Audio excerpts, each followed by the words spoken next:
What happens if you name a beneficiary and they pass away before you?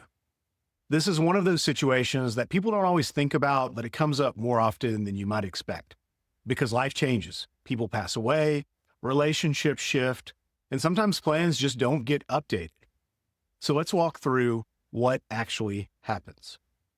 If you've named a beneficiary on something like a will, a trust, a life insurance policy, or retirement account, and that person is no longer living, the next step depends on how everything is set up.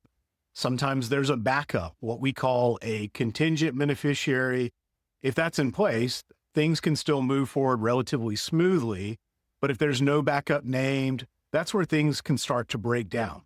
In some cases, the asset may fall back into your estate and have to go through probate. In other cases, especially with certain accounts, it may default based on the terms of the account or the governing document.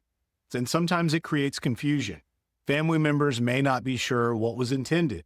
They may have different interpretations of what should happen next, and that uncertainty can lead to delays or even disagreements.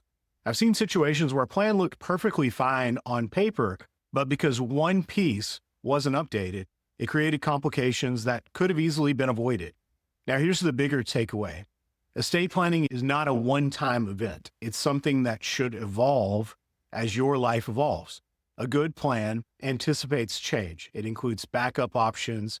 It builds in flexibility so that if something unexpected happens, there's still a clear path forward. Because the goal is not just to have a plan that works today, it's to have a plan that works years from now.